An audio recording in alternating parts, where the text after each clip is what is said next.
Experimento. Ahí está bien. No, todavía no.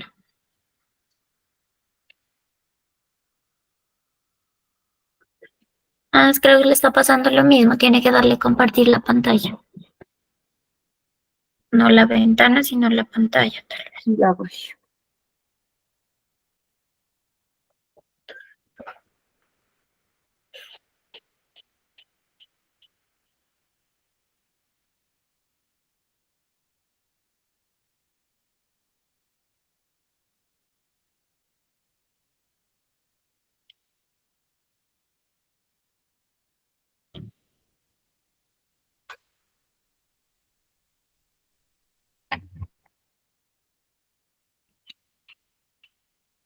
Ahí ya mira.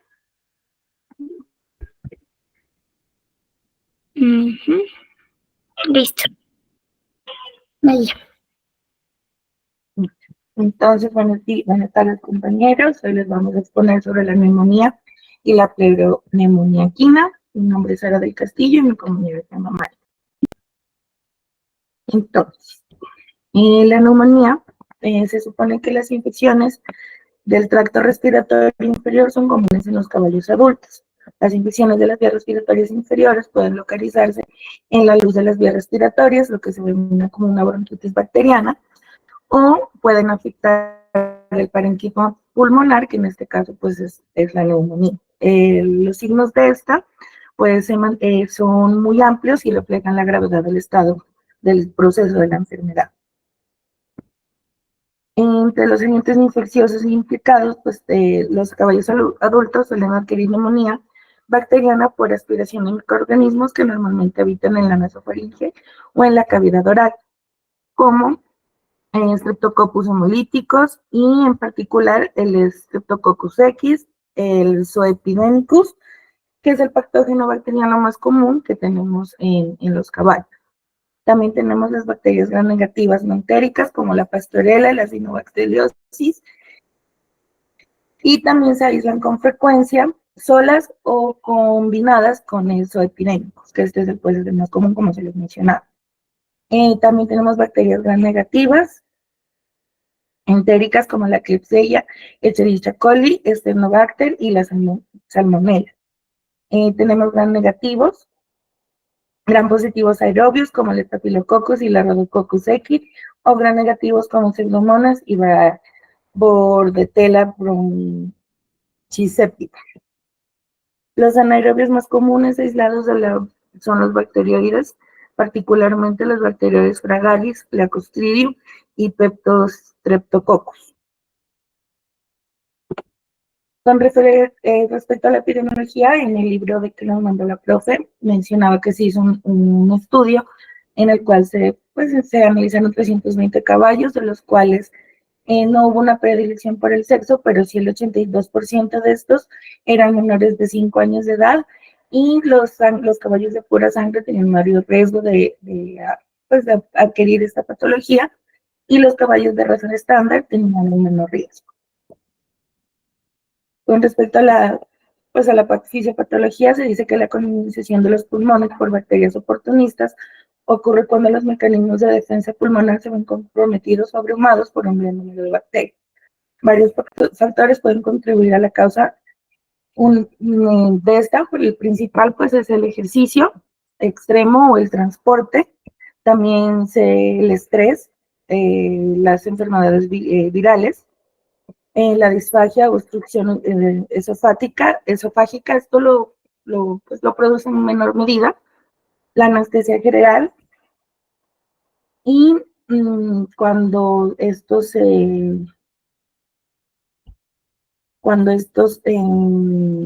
sufren, pues digámoslo así, de terapias inmunosupresoras también se puede hacer. Entonces se dice que los mecanismos de defensa pulmonar pueden ser comprometidos pues por estos numerosos factores y qué pena.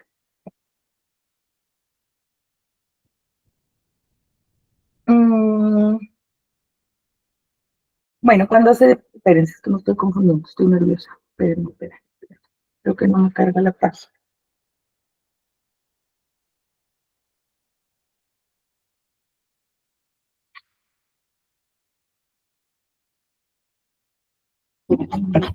No me acuerdo.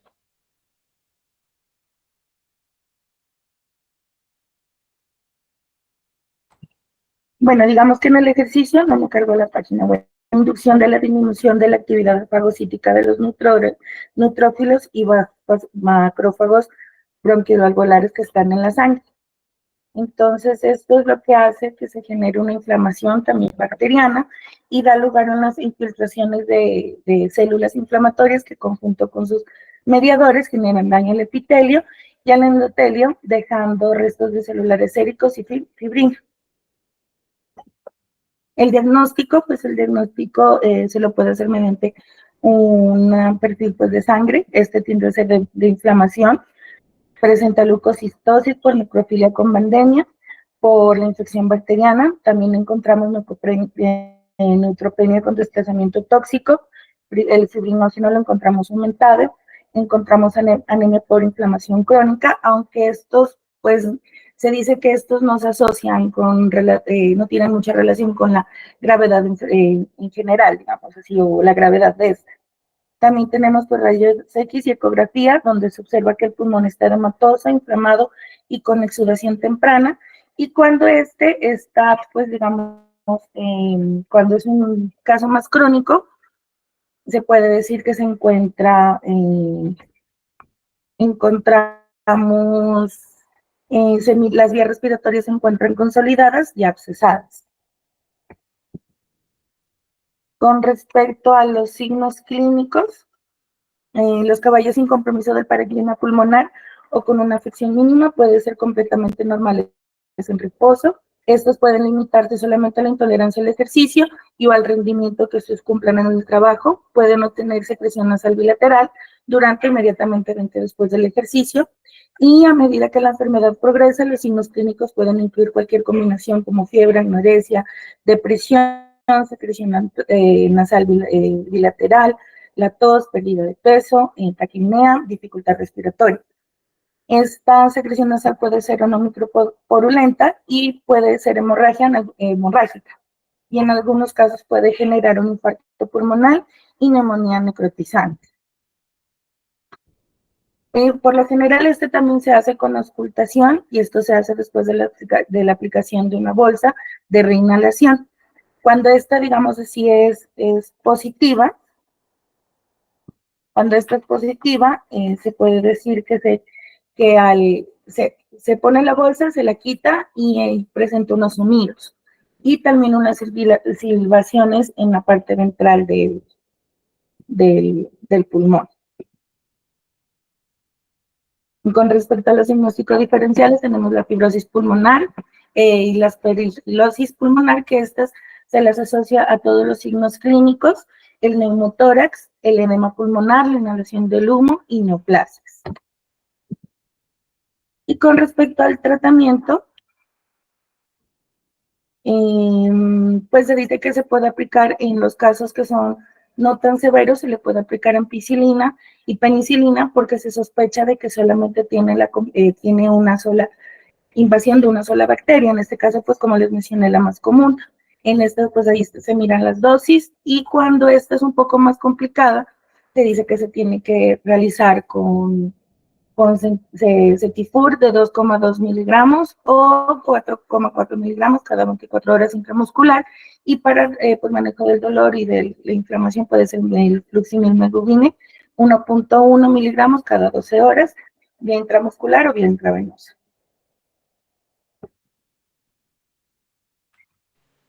Hola, buenas tardes, compañeros. ¿Sí me escuchan? Sí, está bien. Listo. Entonces, ahorita vamos a hablar de la pleuroneumonía. Siga, Sarita, por favor. Bueno, en cuanto a la definición, tenemos que, pues, es como una invasión de bacterias que por lo general se presentan en las vías altas, ¿no? ¿Qué es lo que pasa? Bajan por alguna enfermedad que se tenga en vías altas, bajan a vías bajas, valga la redundancia, y invaden, pues, el espacio pleural. Siga, Sarita, por favor. Listo. En cuanto a la etiología, tenemos que, pues, en la mayoría de casos puede ser por una extensión de una neumonía o un absceso pulmonar. Nos mencionan también en algunos artículos que se puede dar por trauma torácico, rotura de esófago, por ingreso penetrante de un cuerpo extraño, por alguna neoplasia, agentes micóticos.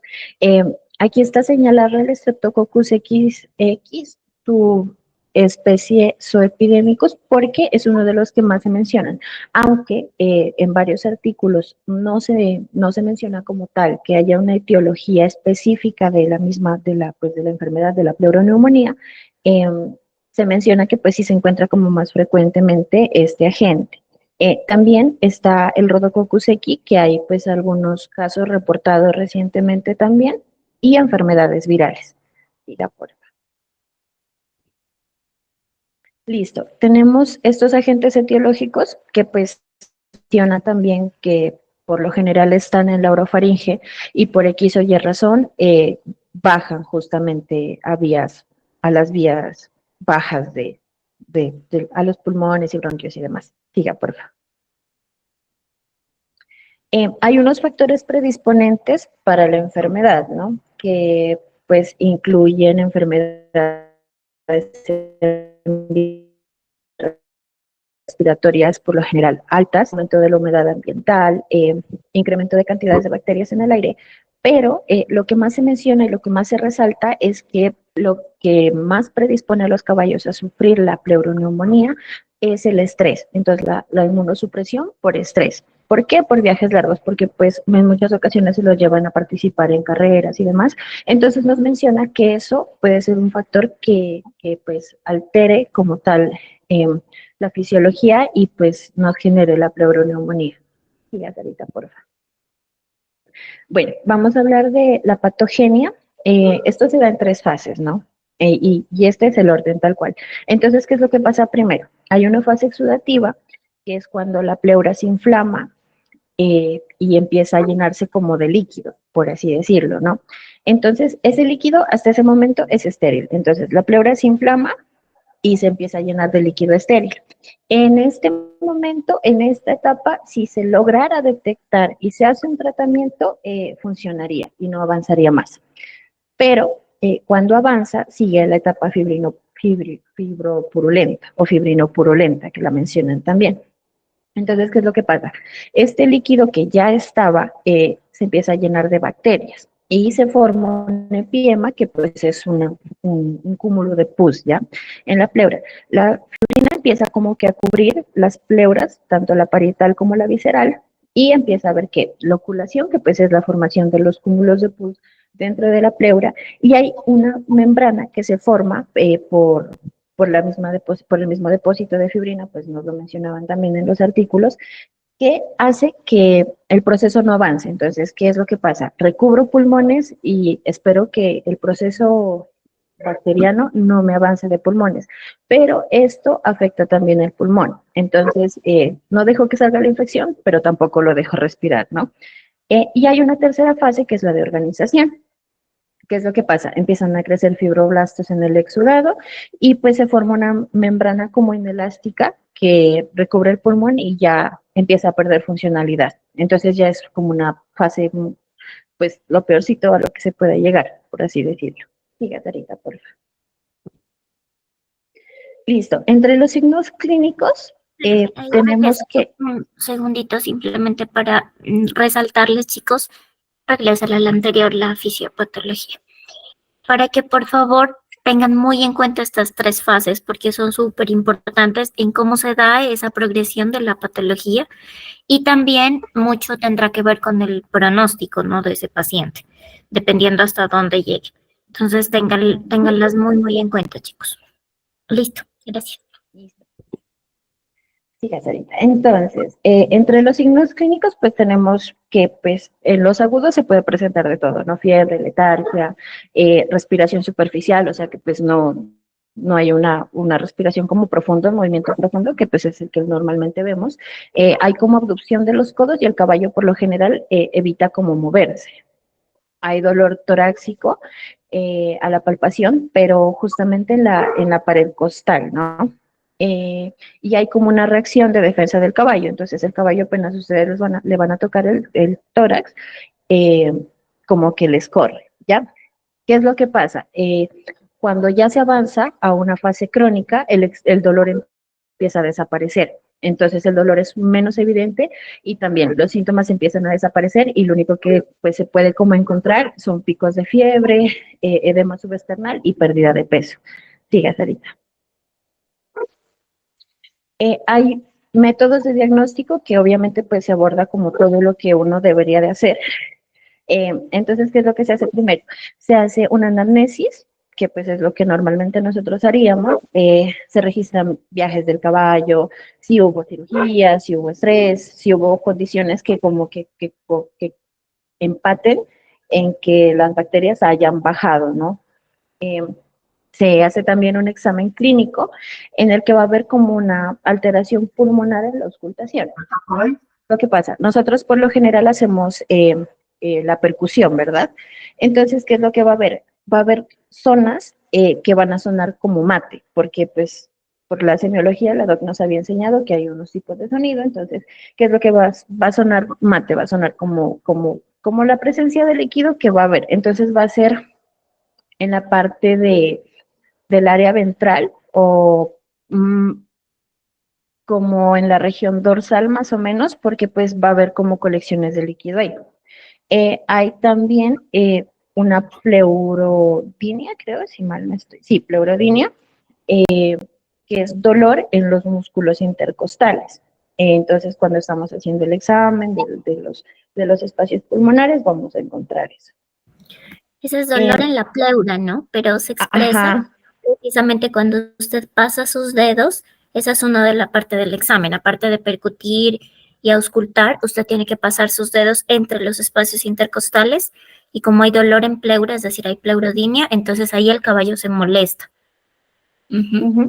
Listo, eso era lo que mencionaban también. Entonces, ya les hablé pues de lo de la matidez y vamos a pasar con que en el examen físico, pues la revisión que sería como normal, vamos a hacer una analítica sanguínea también. ¿Qué es lo que nos dice?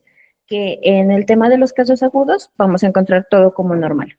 Y en el tema ya de que lleguemos a una cronicidad, vamos a encontrar una anemia moderada, una hiperfibrinogenemia, disminución del cociente de albúmina y globulina, que pues nos aporta como la cantidad de proporción de las proteínas en sangre que se tiene como tal. Pero pues como se pueden dar cuenta, puede como que embonar con otro tipo de patologías porque no es como que tenga mucha especificidad, ¿no? Nos mencionan también que se puede hacer una radiografía, pero o sea, el método diagnóstico de elección que como que se toma más en la literatura que se consultó es la ecografía. ¿Por qué? Porque se va a encontrar el tema del líquido, va a haber filamentos de fibrina, va a haber presencia de colas de cometa, que eso nos lo enseñó la doc, va a haber abscesos, pero estos abscesos van a ser como superficiales, entonces se ven como cositas redonditas o cavitarias y sin estructura pulmonar adentro. Caso contrario, pues que se hace la radiografía, pero la radiografía funcionaría más como para el tema de los abscesos como más profundos y el neumotórax, pero pues el neumotórax también se puede hacer con el tema de la ecografía. Se puede hacer también la toracocentesis para la evaluación del líquido pleural, entonces vamos a evaluar el color, que pues tiene que ser como un poquito translúcido y amarillento. A veces en este tipo de condiciones se pone de un color como blanquecino, que significa pues la presencia de glóbulos blancos dentro del líquido, ¿no? También pues esto nos lo mencionan que se tiene que hacer como de los dos lados del tórax, ¿no? Porque por lo general el hemitórax se comunica, ¿no?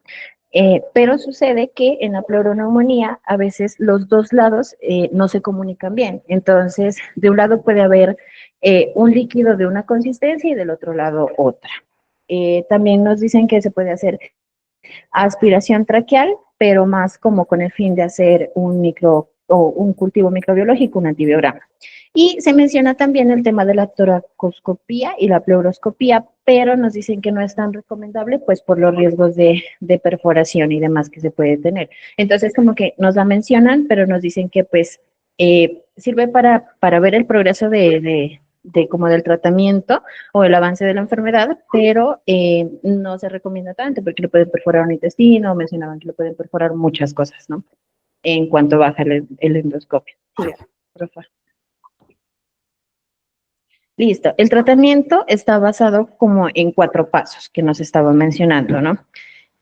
Primero, hacer una antibioterapia sistémica. Dice que como pues el problema puede ser como muy grave porque pues por lo general son infecciones que son mixtas, se tiene que hacer parenteral de 10 a 15 días. Sí, de 10 a 15 días. Entonces se recomienda poner penicilinas cada 6 o 8 horas en la dosis, esta es la dosis que nos dio la doc, según la dosis del libro de Papich, se tiene que poner de 20.000 a 24.000 unidades internacionales por kilogramo cada 6 o 8 horas, vía intravenosa, pues que sería la terapia parenteral. Se puede poner aminoglucósidos, pues gentamicina, aquí están las dosis, metronidazol o cefalozeptifor, que también les estamos dando la dosis. ¿Qué sucede? Lo que nos dicen es que pues lo más correcto sería hacer pues un antibiograma, pero pues la verdad, como nos dijo la doc el otro día, en campo pues es muy poco lo que se hace, entonces estas son las alternativas que nos dan para poder suministrar. Acabados esos 15 días, lo que se hace es pasar a una terapia oral 2 a 4 meses y se pueden utilizar estos 2 antibióticos que les digo aquí, enrofloxacina o rifampicina. Y ya, por favor. Vamos con el segundo principio que se tiene, se puede hacer terapia analgésica y antiinflamatoria. El flimicina y glumine, pues ya sabemos las dosis que nos ha dado la doc por un máximo de 5 días, perdón. ¿Qué pasa con la fenilbutazona? Hay 2 dosis, pero lo que se nos menciona en literatura, más específicamente en el libro de Papich, es que se tiene que dar la dosis de 4.4 cada 12 horas por 2 a 3 días, no se puede dar más. Y luego bajarla a la dosis de 2.2 cada 12 horas. Entonces es bastante peligroso usarla, entonces pues por recomendaciones también de la misma literatura se iría como más para el lado de flumixin. También se puede hacer el drenaje del exceso de líquido pleural, pero esto nos lo mencionan que se puede hacer dependiendo del avance de la enfermedad. O sea, primero evaluamos cómo va avanzando la enfermedad con el tratamiento, si se dio o no se dio, y en el caso de ser necesario, se lo hace. Pero tiene bastantes, ¿cómo se puede decir? Tiene pros y tiene contras, ¿no? Y la verdad es que lo que se nos reportaba es que tiene más como complicaciones porque hay unos drenajes que se tienen que hacer con el animal sedado. Pues se puede poner el tubo torácico y se puede poner intermitente, se pueden poner tubos de drenaje permanente. Nos mencionan también que lo que se debería de hacer aquí también es el lavado pleural. Entonces, lo que dicen es que tenemos que meter como 10 litros de Ringer lactato atemperado para poder lavar y poder sacar el pus el pus que se haya generado. Siga, por favor. Y el cuarto paso sería el tratamiento de soporte, que la doc pues lo acababa de mencionar hace un momento. Lo que se hace es ponerle fluidoterapia de mantenimiento durante 48 a 72 horas, pues ya la doc nos enseña a sacar los mantenimientos en clase. Menciona que es muy importante hacer la oxigenoterapia. Nos da esta dosis en un artículo que encontramos justamente del tratamiento. Nos menciona que tenemos que usar broncodilatadores, por ejemplo, el albuterol o albuterol inhalado o nebulizado, y nos da también pues nos da esta información del artículo. Y nos mencionan que tenemos que hacer profilaminitis, darle pues el descanso adecuado y una dieta adecuada. Ya por Listo, verán. En cuanto al tema de la recuperación, lo que se nos mencionaba en los artículos era que la mayoría de caballos cuando se solucionan lo que les decía en las terapias del avance, en las fases de la patogenia, cuando se solucionan en un momento en el que pues tiene como, por ejemplo, la fase exudativa, que es la primera fase que se podría hacer un tratamiento completo, el animal se recuperaría como completamente, pero se nos menciona que en el caso de que la enfermedad progrese bastante, los animales, por ejemplo, que están destinados como a carreras o pues a deportes, no se van a recuperar completamente y pues es muy posible, pues lo mencionan ahí, es muy posible que no se pueda llegar como tal a una recuperación completa ni a un desempeño completo de nuevo, o sea, que se pueda reintroducir de nuevo a las actividades que venía realizando. Y listo, chicos, eso sería todo. Gracias. Vale, muy bien. Muchas gracias. No, no quite la presentación. Vayas a la parte de tratamiento, por favor. Voy.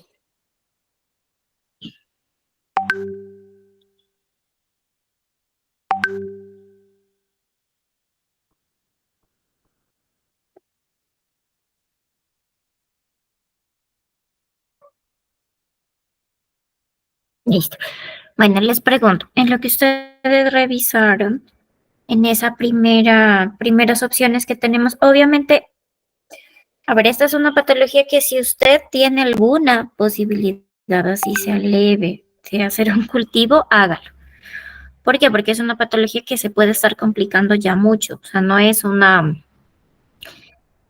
a ver, digamos una neumonía, o sea, en sí no es algo como que uno diga, bueno, tengo la opción de, si no me sirve un antibiótico, voy con otro y así. O sea, hay que tratar de ir en lo posible a la fija. Si ya definitivamente usted no puede, ya porque está en campo, bueno, por cualquier motivo, entonces sí puede optar por estas opciones que nos mencionan las compañeras, que me parece que están bien. ¿Por qué aquí ustedes mencionan el metronidazol, chicas? Porque ya hemos hablado de la penicilina con los aminoglucósidos, que puede ser Genta.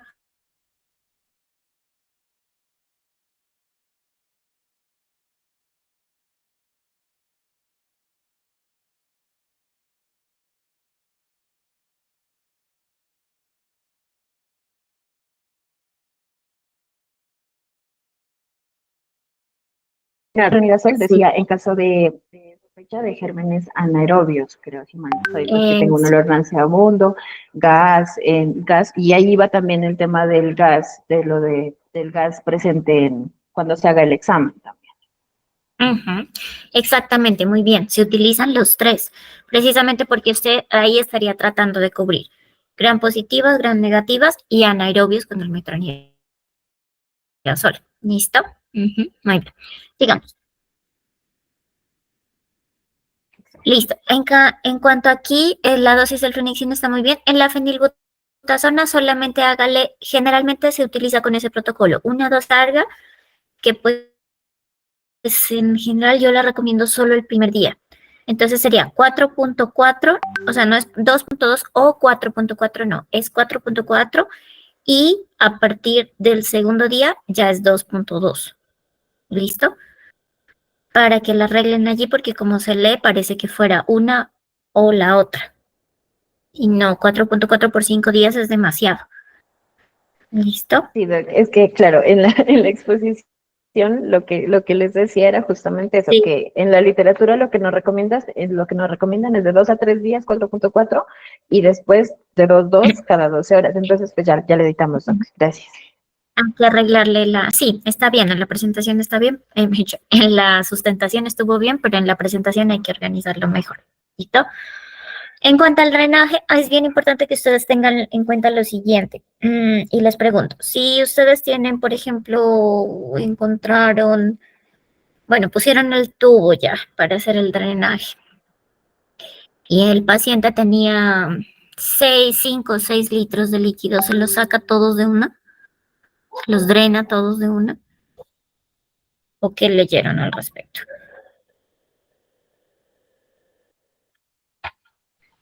Pues lo que nos decía también era que no se podía, o sea, que no se podía como que quitar todo. Ajá.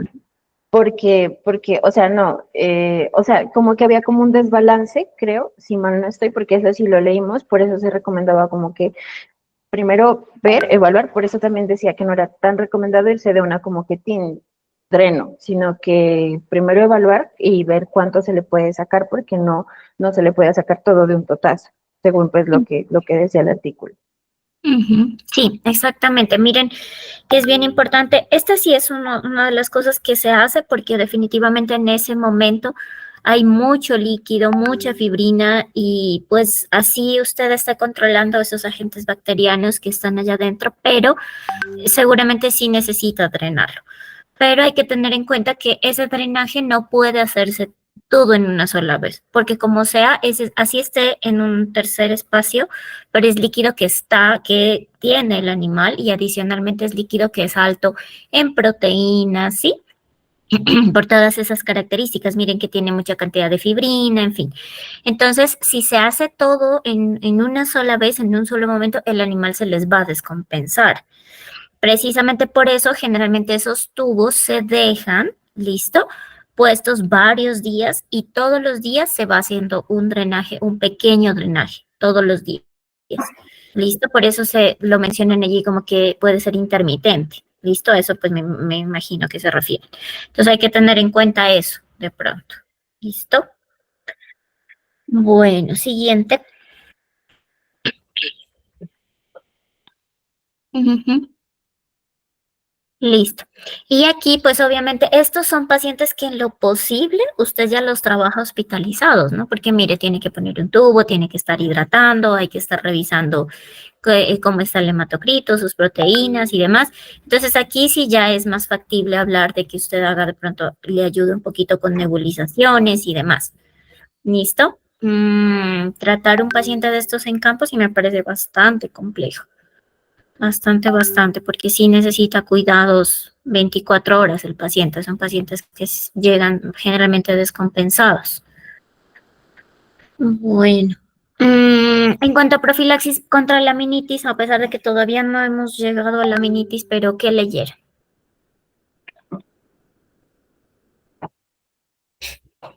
Eh, Sobre todo por el tema de los AINES, ¿no? Que su merced también nos lo mencionó, que por el suministro pues continuo había que estar haciendo como revisiones, porque pues igual no se recomienda, o sea, no es unos días poquitos que se recomiende, porque la terapia decía que era de 10 a 15 días, mentira, eso es de los antibióticos, los 5 días del antiinflamatorio, pero pues siempre hay que hacer supervisión, porque pues, o sea, se está aplicando un AINE y pues siempre es como peligroso en ello.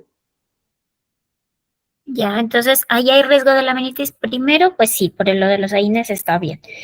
Segundo, porque de todas maneras, bueno, nosotros ya vamos a ver dentro de la fisiopatología de la laminitis, hay toda una cascada de liberación de citoquinas proinflamatorias, de radicales libres.